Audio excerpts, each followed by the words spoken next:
Welcome to the EAU podcast series. Start Smart, EU-ACME for young urologists.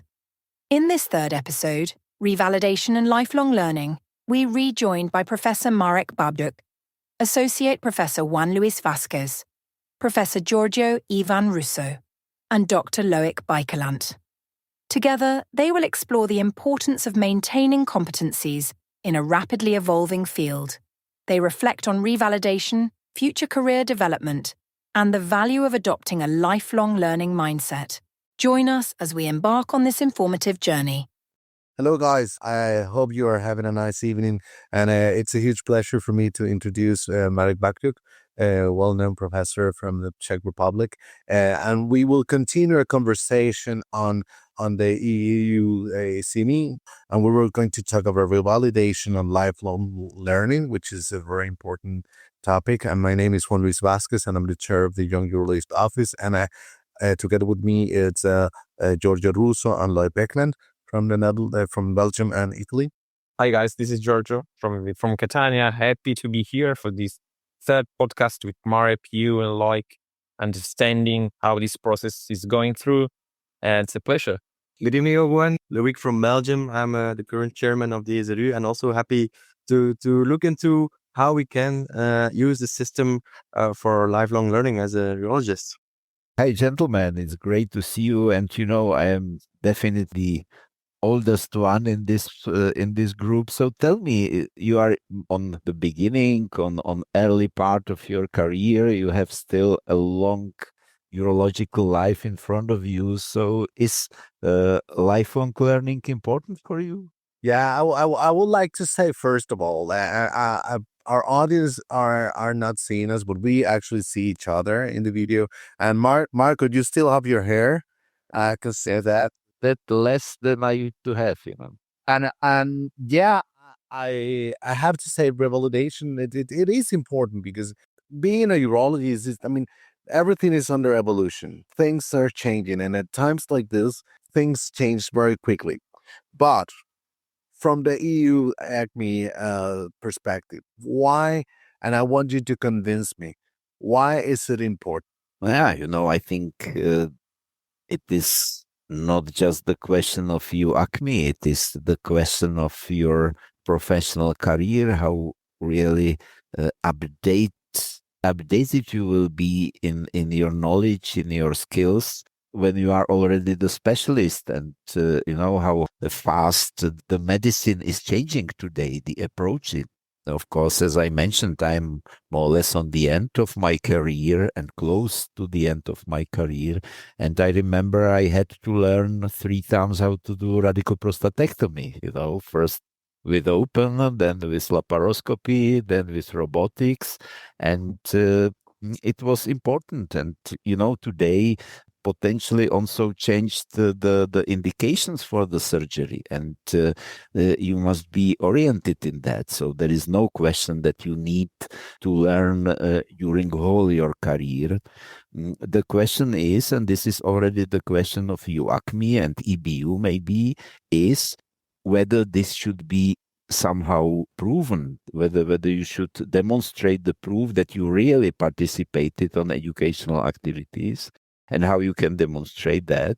And the next point is how the EU-ACME can help you with that, to really be able, if you're, I don't know, in your country, they ask you, okay, demonstrate me that you are really learning during your career, then you show the report from EU-ACME and show, okay, I participate on these events, on this training, and so on. Do you have credits in Denmark? One? Oh, you're getting into the very provocative part. So I see where you're going, Giorgio.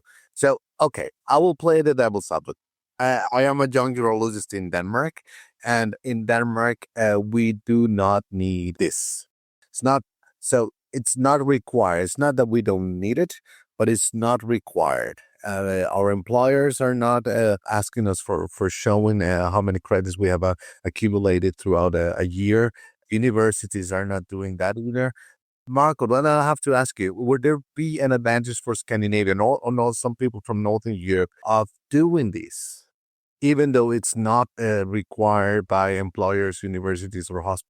I understand that, but your universities or your employers or your reimbursement system may change, and in the future. And so you never know from politicians how they change their approach in the future. So this is one point. Another point is that this is your career. You would like to develop your career, and here you track your activities. As we already had in previous podcast mentions, you have it in the clear system and in the form which is acceptable for anybody whom you would like to demonstrate your activities.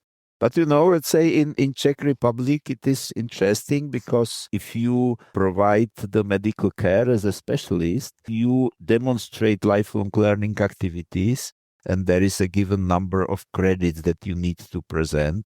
Then you have slightly better reimbursement for what you are doing. You know how the life is. You receive the email from the medical chamber that your certificate is on the end, and you need to provide the proof that you really participated on educational activities in the last 5 years.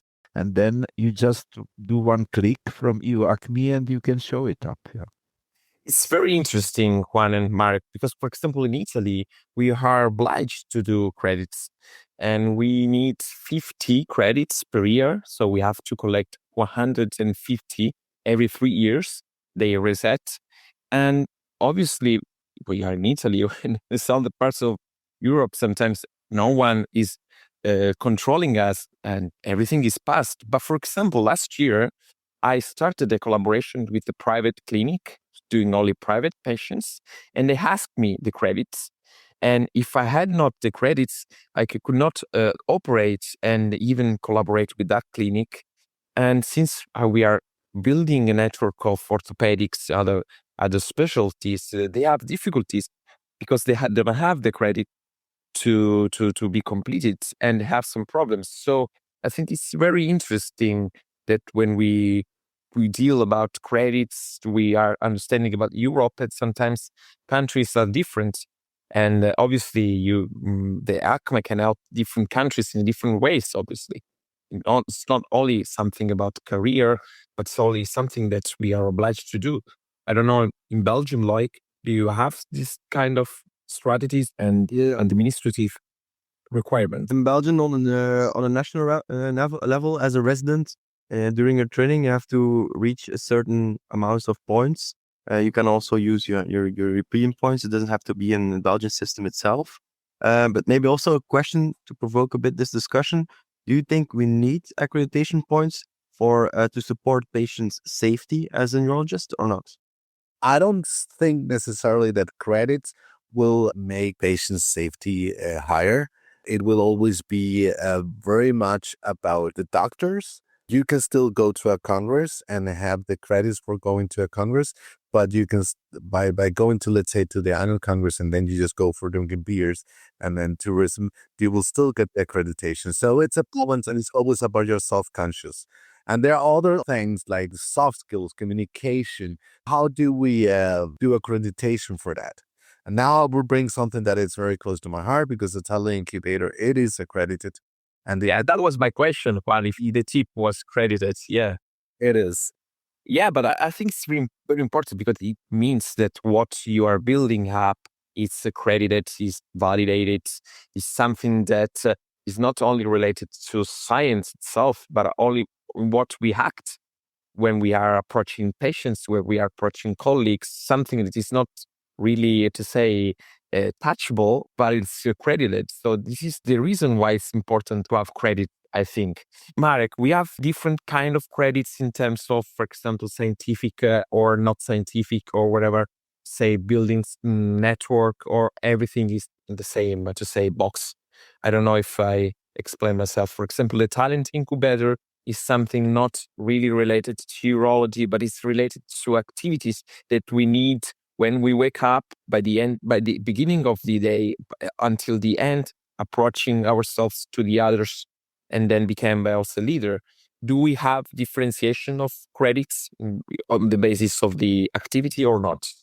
I don't think so in this moment. But, of course, the education and the way how we educate young doctors today and all doctors, in fact, is changing. There are new ways of how you can learn some skills like the training boot camps and so on and so on. And of course, the role of this accreditation system is to try to really keep development in this area and include that in all accreditation system, even these new tools that we are using.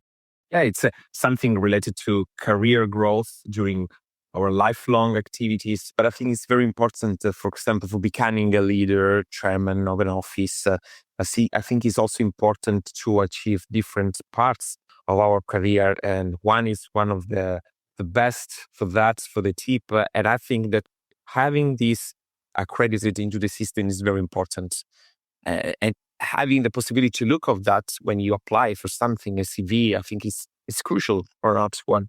There is no doubt that lifelong learning, it is important. I mean, things change very fastly and we need to adapt.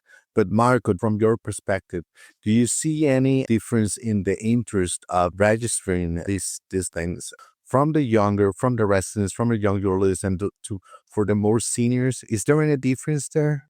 Yeah, we see large activity of junior members, for instance, in MCQs, answers, for instance, in reading the journal. This is mostly done by junior members more often than already urological specialists. This is definitely the difference. Of course, junior members are still very motivated to pass the exam and be successful in their career. So there is a difference, and we see it in the registration in the points between the junior members and the members.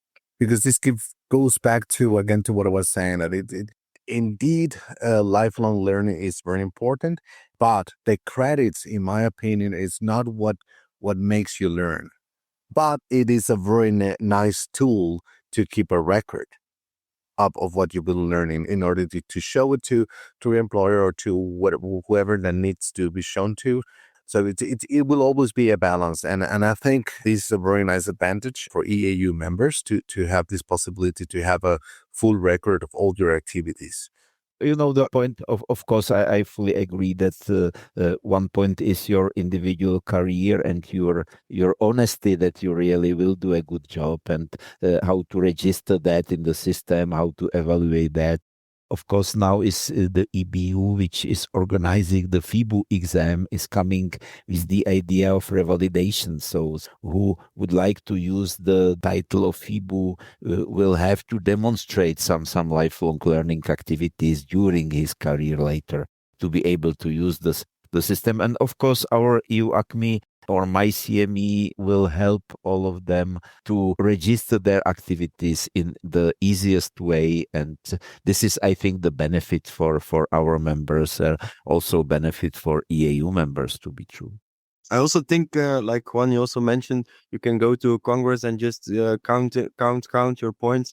But I think with EU-ACME, it's also about quality and about having an overview of the events with certain quality that are accredited on the European level. So that is also really nice to have, I think. Yeah, because we, for instance, register or the accreditation cannot receive the activity which is fully influenced by industry, for instance. It, of course, fulfill all standards of education. Maybe to go a bit further also, because I may be the youngest one in here. What is the future of this program? How do you see it within 10 years or even further?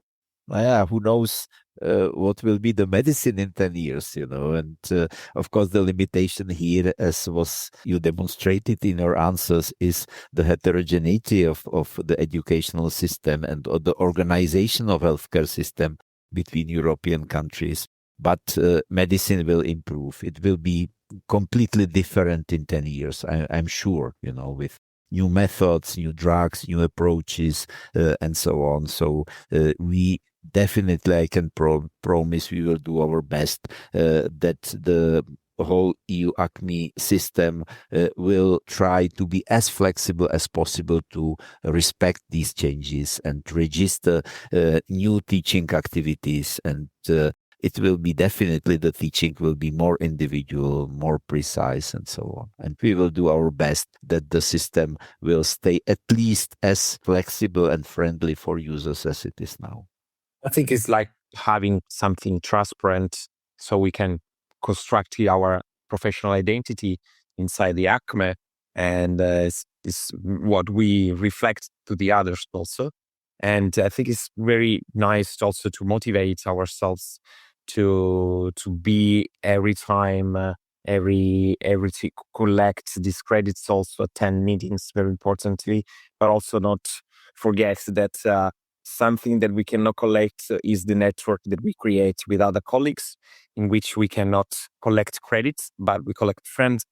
And having a beer, as you said, Juan, as before, maybe we can put some logo and stamp of a beer that we have with different guys and friends all over Europe. And then I think it's more important sometimes to have beer with friends, but also credit. I don't want to joke, but sometimes a beer is much more important than the credit itself, because they create network and then friendship and also mutual relationship that we have, sharing ideas, sometimes problems. I think you're going into something extremely important, George, and I'm so happy that you brought it up, because the network that you can get from the EAU and all the EAU activities is also definitely something that can help you build up your career and actually stimulate your career. And Marco, maybe for the future, you need to put some credits into the beers that we get into all these communications and all these networking activities that we do. Yeah. We can write a logo every 10 beers that you have with friends. We have 1 credit. In Denmark, in Italy, we drink anyway wine much more than beer. But every 10 beers, we can put this logo on the YAO also. Double your credits when you drink something with friends. It's very, my proposal is to call it not credit by beerit or beerabit. Yeah, it's very joking logo. Yeah, I will think about that and make you a proposal. Yeah. Could be something about collaborations and establishment of networks, and that could be something for the future. Definitely, it is very important, and if our validation system will be helpful in that to bring people together, it will be my greatest pleasure. Not just important the goal, but also the way how you achieve that. Definitely. yeah, for sure. Definitely. Yeah. Thank you so much, Marek. I think it was very interesting and provocative for some parts, also funny for the last parts. I have to say that I think it was very enriching to talk with you guys and discuss about this. Also to play the devil's advocate. It's nice, and I think the conclusion that we got to is really an interesting one and a very important one. I'm very happy for these last three podcasts, and it was nice discussing with you. And I'm gonna see you in London, I guess. Yeah, see you for a beer, obviously. Definitely, and that will be the first point, right? The first current. That will be first beerate. It was imperative for me. Thank you. Thank you so much. Bye-bye. Thank you for this insightful episode. We are sure our listeners enjoyed it. To keep up with the latest EAU podcasts and stay informed on the urological advancements, be sure to subscribe to our EAU podcast channel on your favourite podcast app. Until next time, keep learning and stay inspired.